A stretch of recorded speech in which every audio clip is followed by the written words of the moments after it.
Welcome to the post-screening lecture of the 12th week of the course Culture of the Middle East in the Cinema. This week's film is Time of Favor, Ha-Hesder in Hebrew, which was directed by Joseph Cedar and came out in the year 2000. With this film, we stay with the Jewish religious population, but we turn to a different group, a Zionist one, those of the knitted kippah. Let us start with looking at the status of the Jewish religion in the State of Israel. Being in its inception a secular socialist ideology on the one side, and being Jewish on the other, entails looking at Judaism as a culture rather than a religion. Somewhat like Christianity in Europe, customs and ideologies that were strongly associated with the Christian religion became cultural secular customs supported by the nation state. Such is Sunday as the day of rest, for example, and Christmas as a state vacation in the university, for example. So it was a similar situation with Judaism in Israel for the hegemonic group which established the institutions that would later serve the state. Secular socialist was the character and public visibility of the State of Israel in its beginning. However, the State of Israel accommodated Jewish religion in a certain way that, funnily enough, influenced the way other religions could function in the State of Israel as well. The basis for this is what is called the status quo. The status quo refers to an agreement signed in June 1947 between the first Israeli Prime Minister, David Ben-Gurion, but at the time, since this was before the foundation of the state, the chairman of the Jewish Agency Executive, and the organization of the ultra-Orthodox Haredi Jews in Israel, Agudat Yisrael, on the other side. The agreement was made in order, on the part of the secular Zionists, to join forces with the Jewish religious population in the area so that the latter will not jeopardize the decision of the UN to allow the creation of a state. For the UN, declaring freedom of religion and opinion was enough. But the Haredi Jews feared for their lifestyle in a secular Jewish state. Ben-Gurion then came up with a suggestion to agree on keeping the status quo which already existed. The issues that were agreed upon in the status quo were the following. The Jewish state's day of rest would be that of Judaism, between the sunset on Friday and sunset on Saturday. Second, kitchens in the Jewish state's official institutions would keep kosher as defined by the authorities of Orthodox Judaism, but privately each individual would be free to choose whether to observe these rules or not. 3, family laws, such as marriage, divorce, death, and burial, or rather personal status laws, as to conceptualize it, were declared to be important issues to be carefully decided. It is said something unclear as, we recognize the problem and will do everything to prevent it. Eventually, what happened was that there became a ministry of religions, which is responsible for personal status issues of marriage, divorce, and death and burial. This ministry is constantly in the hands of the Jewish religious parties, and the rule in Israel is that these issues, marriage, divorce, and burial, were always conducted in a religious way for every person according to their faith, their religion. This in turn also gave power of authority to religious institutions of religions other than Judaism. That is, various denominations of Islam and various denominations of Christianity. And then the last point, autonomy in education. Indeed, there are religious schools in Israel that are autonomous and do not follow the agenda of the general education. And in spite of having to do so, they teach very little in terms of scientific education, secular history, civil rights, etc., as Torah studies, in the case of the Jewish schools, is always considered more important. Throughout the years, there was quite a lot of erosion in various aspects of this status quo, as you can see in this film. What's up with the status quo? The story begins in 1947 when Ben-Gurion proposes to the Haredi Agudat Israel that the state regulates Shabbat, Kashrut, and personal status. But over the past 70 years, the status quo has changed drastically. In 1951, the Knesset declared Shabbat to be a day of rest. 15 years later, it is expanded to include business owners. In 1987, Petah Tikva's mayor breaks ground by allowing cinemas to open on Shabbat. Meanwhile, kibbutzim develop thriving shopping centers that operate on Shabbat with the approval from the High Court of Justice. Let's see how the status quo has changed regarding marriage and divorce. In 1953, the rabbinate is granted a monopoly over marriage and divorce for Israeli Jews. 10 years later, the Supreme Court recognizes the civil marriages of Jews who marry abroad. Next, Israel's High Court grants common law couples equal status with legal marriages. In 2010, the Knesset cleared the way for civil marriage of non-Jewish Israelis. In 2013, marriages or divorces performed outside of the rabbinate become punishable by 2-year prison sentence. And to the question of who is a Jew? In 1950, the law of return states that every Jew is entitled to immigrate to Israel. However, who is a Jew is never defined. In 1958, it is determined that anyone who declares themselves a Jew will be officially registered as such.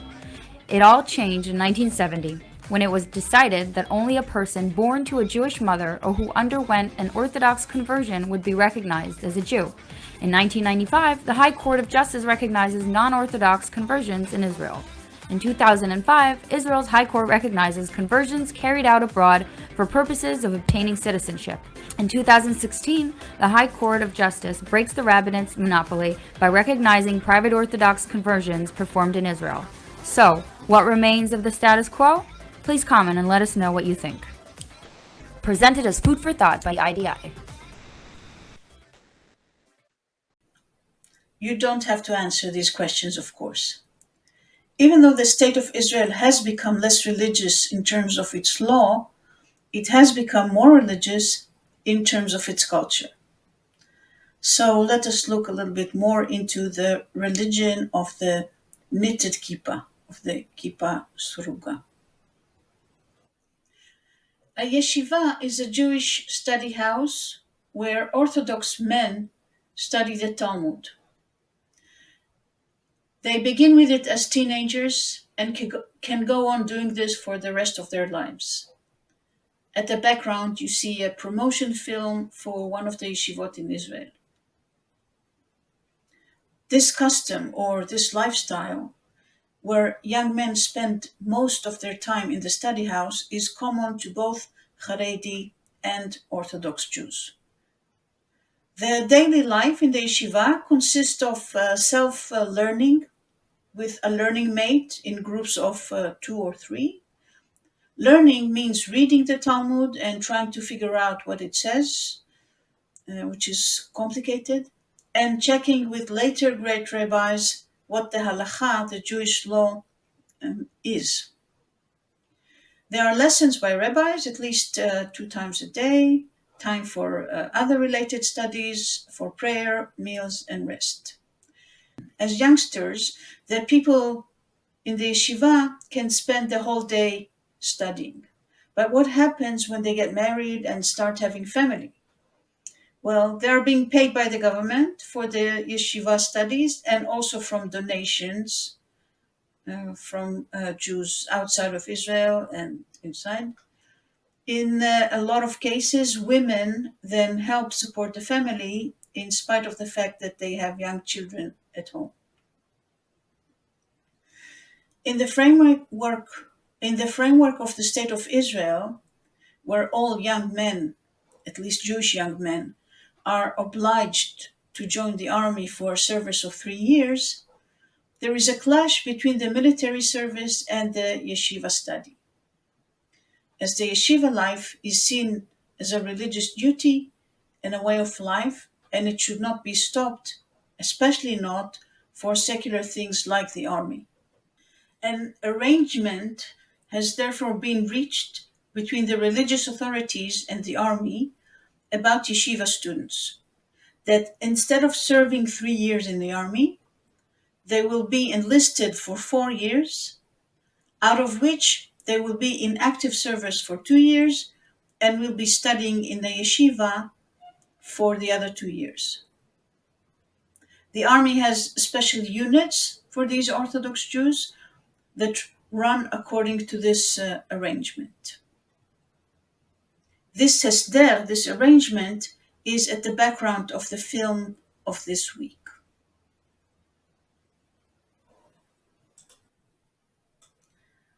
The setup for the film Ha-Hesder, the arrangement, is in a settlement in the West Bank. So before turning to look into the film, let's talk a little bit about these West Bank settlements. First, very shortly, a few words about the 6 Days War. The 6 Days War lasted 6 days, starting on June 5th, 1967. What is relevant for us is the following. The UN resolution on the creation of the State of Israel decided on borders, as you can see here on the left, the orange areas for the Jews and the yellow for the Palestinians. After the 48 War, a war starting one day after the UN resolution, the borders that were established for the State of Israel were what you see in the middle map, the map in the middle, the orange areas. During the 6 Days War, Israel conquered all the areas that you can see on the map on the right, the areas with a lighted shade of orange. The Sinai Desert and Gaza on the bottom left, on the southwest area. The West Bank, that is the West Bank of the Jordan River, in the middle area, so it's the east side of Israel, but the west of the Jordan. And the Golan Heights at the north on the right. Since that time, that is 1967, there are discussions regarding what to do with these areas that were conquered, areas that are known as the territories. Some were given back already, like Sinai. From some, Israel withdrew unilaterally. Some became the Palestinian Authority.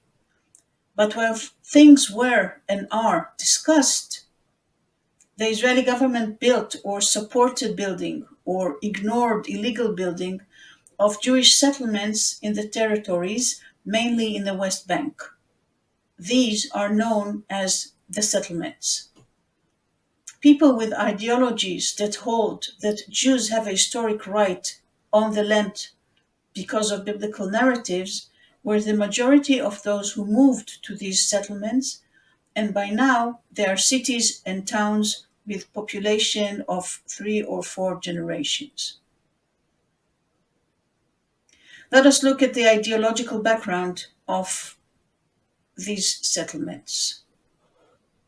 The idea to settle the areas in the West Bank of the Jordan, which were conquered by the Israeli army during the 6 Days War, was supported by many Israeli governments, but was theorized, idealized, and realized by a movement which is called Gush Emunim, the Bloc of the Faithful.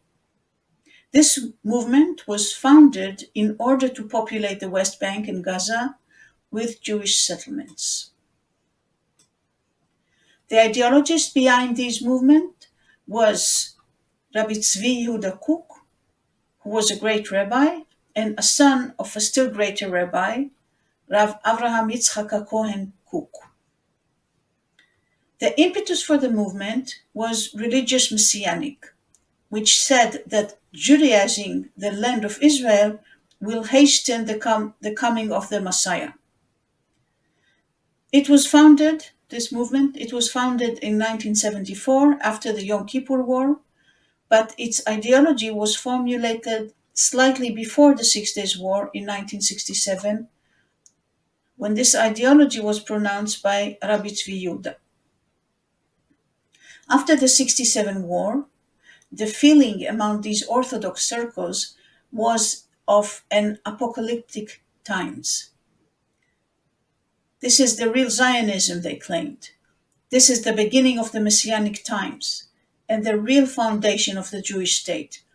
Not what the infidel Zionists did. They were only a preparation for us, the real thing. The settlements were vehemently built in the territories, at times illegally, at times supported by the government, and at times illegally but supported by the government. They grew constantly and formed a kind of parallel reality to the rest of the state of Israel, until a point when they were so elaborate, with such large population, that first it was a non-return situation and then could not be ignored. Everyone within the Green Line knew someone who lived in the settlements.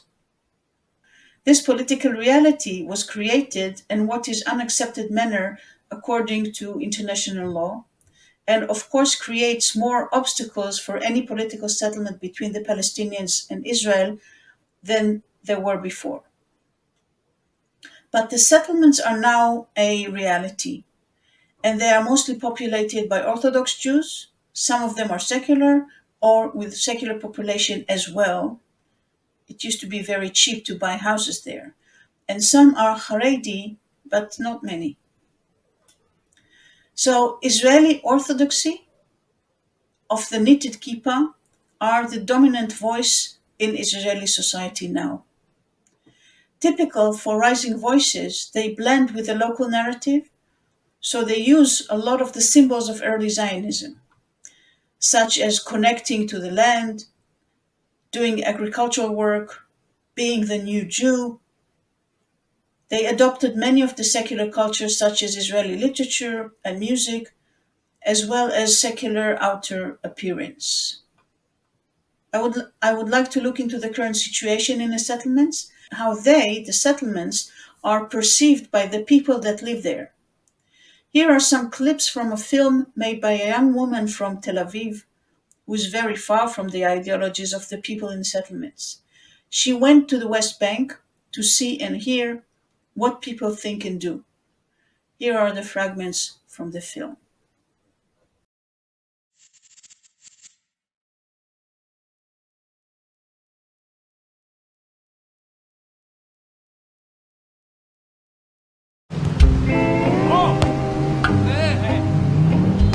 Tel Aviv. As Israel grows more nationalist, Tel Aviv is the last stronghold of our nation's liberals.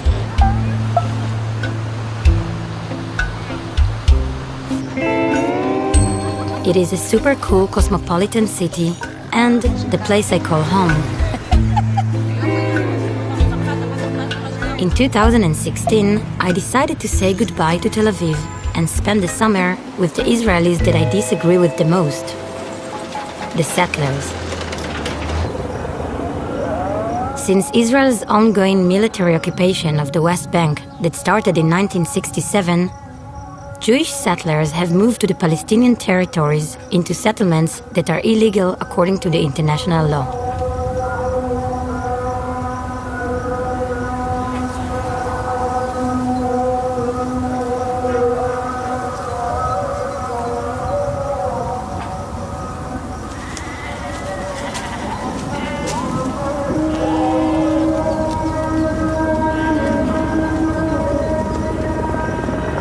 As Israeli society polarizes around views of the occupation, I found myself increasingly curious about Israelis my age who grew up in those settlements, who were born into this reality.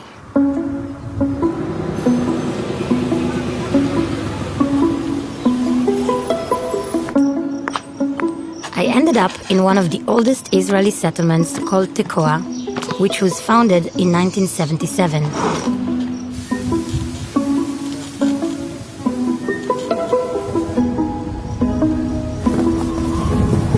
about an hour drive from Tel Aviv, it is a world apart. Isolated in the Judean hills and surrounded by Palestinian villages.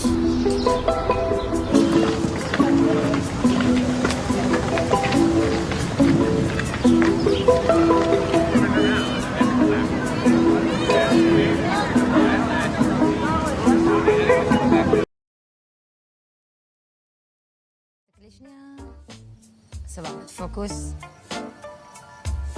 יאללה, נדבר קצת. כן.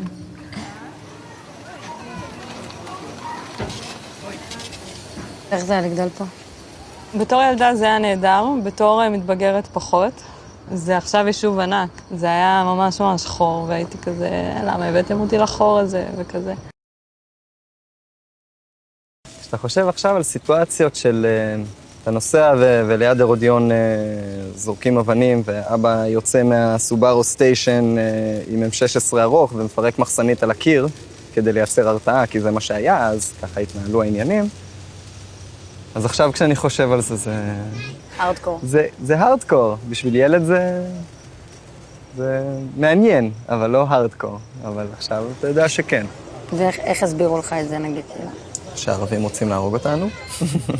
זה די ברור.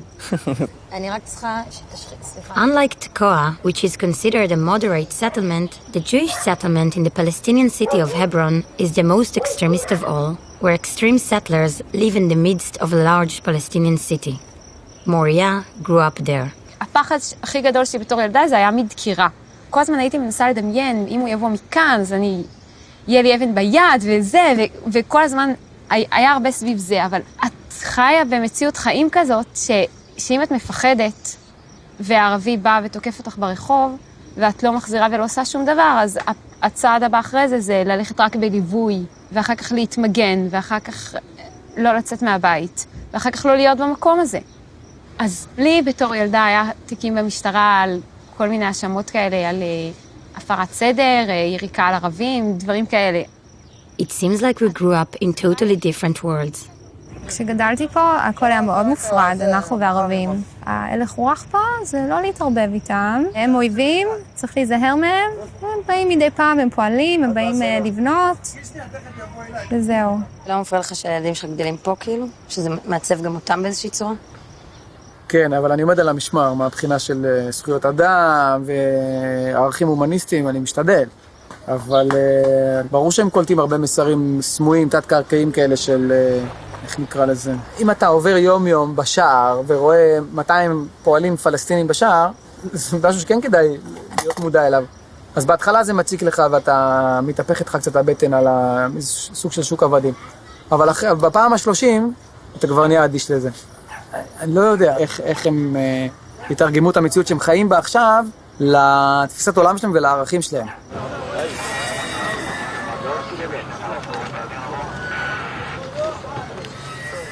While I knew Palestinians come in and out of the settlements every day to work, building more of the buildings that they will never be allowed to live in, seeing them line up to enter settlements that represent their oppression with my own eyes was very unsettling. דווקא כשנסעתי לניו יורק וחזרתי, פתאום כאילו ראיתי הכל בבהירות כזה, שוואו, מי זה האנשים האלה שגרים לידינו? אני רואה אותם כל כך קרוב, את הבתים שלהם, שומעים אותם, רואים לפעמים את הילדים, משחקים כדורגל, זה מעניין אותי. יש פה אוכלוסייה שלמה, שכאילו אף אחד לא מעוניין, לא יודעת, ליצור איזשהו קשר אנושי כלשהו.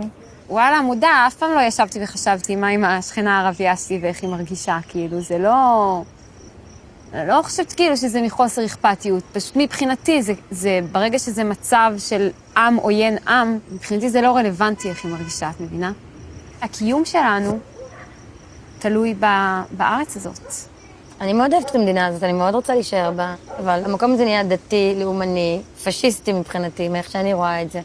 זה עצוב לי. כן, נכון, אני באמת יכולה לומר לעצמי שיש בי משהו פשיסטי, כאילו, אני לא מסתירה את זה, אני פשוט לא מאמינה שיש דרך אחרת, באמת. Your uncensored lack of political correctness definitely shocked me, but also made me want to hear more.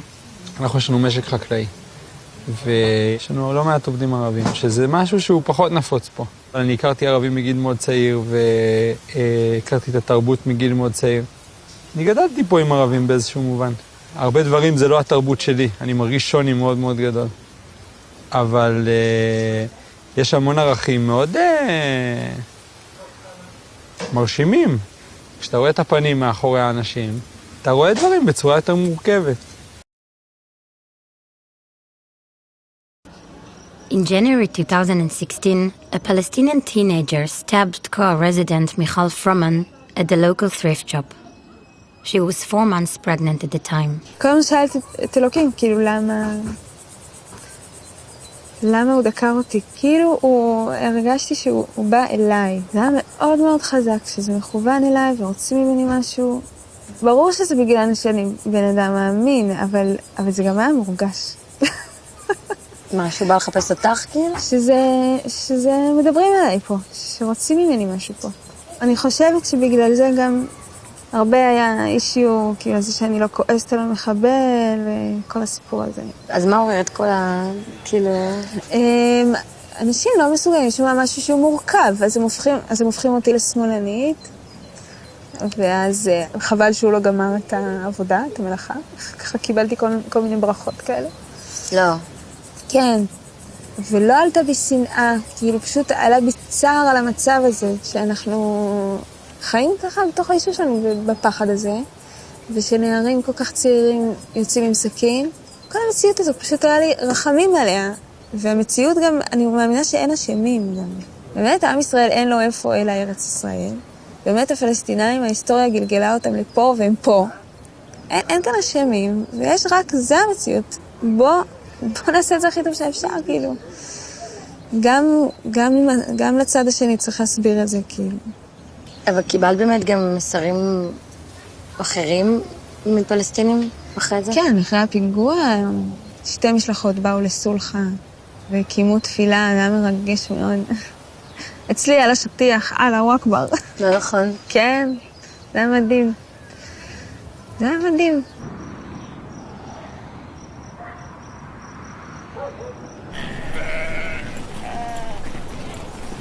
Most of the people my age I chatted with were honest about the negative effect of the settlements on Palestinians who are repressed as long as they are occupied.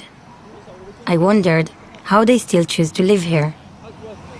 אני חשוב לי לחיות במדינה יהודית. חשוב לי. כשאני חורש את השדות שלי ואני לפעמים מוצא איזה חרס בשדה, כן, זה לוקח אותי למקומות שאני מאוד אוהב להיות בהם, שאני מרגיש שאני נמצא בארץ של יהודים, כמו שלפני 2,000 ו-2,500 שנה היו פה יהודים, ובדיוק חרשו את השטח שאני חורש, וזה לא הגזמה מה שאני אומר, זה אחד לאחד. מצד שני, יש פה ערבים, יש פה הרבה ערבים, הם בני אדם כמו כולם. לכל האנשים יש זכויות מסוימות, וצריך לוודא שיהיה להם את זה. איך משלבים את כל זה בתוך העובדה שיש סכסוך מאוד מדמם, ואנשים נהרגים, וזה לא פשוט. וגם כשהם מסתכלים מסביב, הדברים הם קורעי לב. ישראל רק עשתה פה דברים כשהיא הייתה חייבת לעשות פה דברים. כשהיה איום עליה, בוא נגיד. היא אף פעם לא עניין אותה לדאוג שלאנשים פה יהיו חיים טובים ותנאים מינימליים ובסיסיים וזכויות ודברים מהסוג הזה. הנה, אנחנו משלמים על זה עכשיו. הנקודה הכי בסיסית היא מדינת ישראל צריכה להחליט, או שהיא רוצה להכיל ריבונות על השטח הזה, או שהיא לא רוצה להכיל ריבונות. אם היא לא רוצה להכיל ריבונות, שתמסור אותו למישהו אחר. אני מבינה, זאת אומרת, את ישראל בקטע שהיא לא תפנה עכשיו את כל ההתנחלויות. זה לא יקרה. מה את חושבת שיהיה? או מה היית רוצה שיהיה? קונפדרציה. זה אומר שאף אחד לא צריך ללכת לשום מקום, כאילו כל אחד יכול להמשיך לחיות איפה שהוא חי, תחת ריבונות או ישראלית או פלסטינאית. זהו, תנועה חופשית. מה שהייתי רוצה שיהיה, שכל האנשים במרחב הזה יחיו חיים טובים. זה שינוי תפיסה, כי התפיסה הייתה כל הזמן שמישהו צריך לוותר על משהו. היה לי הרבה רוח ישר אחרי הפיגוע לפעול. עכשיו זה קצת נרגע מן הסתם. אבל אני כן, בעזרת השם. מה היית רוצה לעשות כאילו? הייתי רוצה שכל התנחלות תעשה מפגשים עם הכפר הסמוך, עם אנשים מהכפר הסמוך. אפשר כאילו שזה יהיה הדוגמה לדו-קיום. לכן צריך כאילו להפסיק, להפנות את המבט לפוליטיקאים, כאילו. ולפוליטיקה. פשוט צריך להקים תנועה עממית כאילו של היגיון, של בריאות, מחשבה, של רצון אמיתי לתיקון, ופשוט לפעול ביחד. On my last day in Tkoa, Matanya stopped by for a farewell chat. סיכום. כאילו מצד אחד, יש דברים שלמדתי על הרבה אנשים שפה, שהם מדברים על הרמוניה עם האנשים שמסביב. אני רציתי להקשיב, לא להגיד, תראו את אלה כבר עם התווית עליהם, כאילו, צריך להקשיב. זאת אומרת, אתה בקלות יכול להגיד לעצמך, בגלגול אחר, אני בדיוק מוצא את עצמי פה ועם הדעות האלה. לא, ולא. אני גם לא חושבת שאנשים פה עושים את השיעורי בית האלה שאני עשיתי פה. בטוח אתם, שלא, פה, לא עושים, נכון? לא שמים את עצמכם, נכון? גם לא שם הם פלסטינים להבין את הדברים שלהם, מבינים את זה שוב מנקודת הגובה הזאת שיש לכם עליהם, בעיניי. כן? לא, צודק. וגם, וזה מה שמאוד חבל לי, זה הנתק הזה בין השמאל לימין בארץ שיש עכשיו, שהוא בינינו אנחנו לא עושים את זה, כאילו. נכון?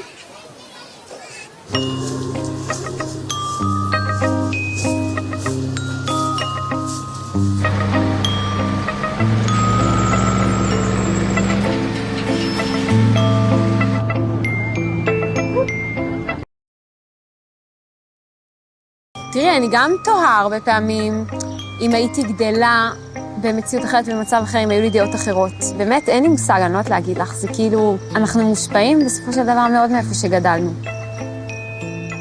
אני לא יודעת באמת מה, כאילו, לאן הדעות שלנו מגיעות.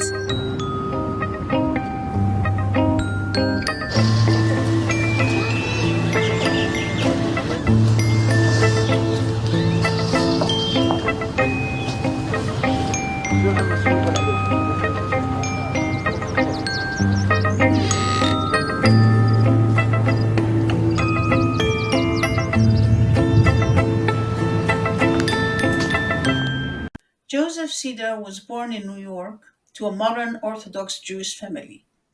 His mother is a drama therapist and his father a professor of biology.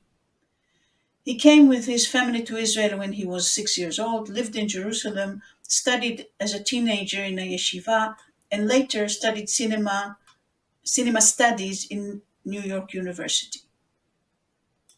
He made many films and is very successful in Israel and outside of Israel.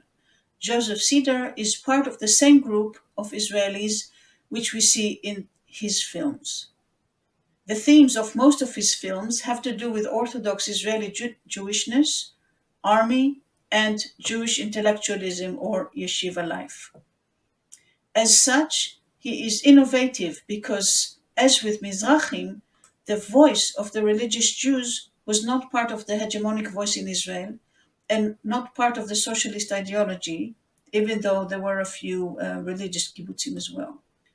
The shaking of the socialist hegemony initiated by historical circumstances, as well as by the rise of the Mizrahi voices, enabled and gave way for religiosity to have a wider visibility, to become part of the public narrative, and eventually, as the situation is now, be the default culture of a large chunk of Israeli society.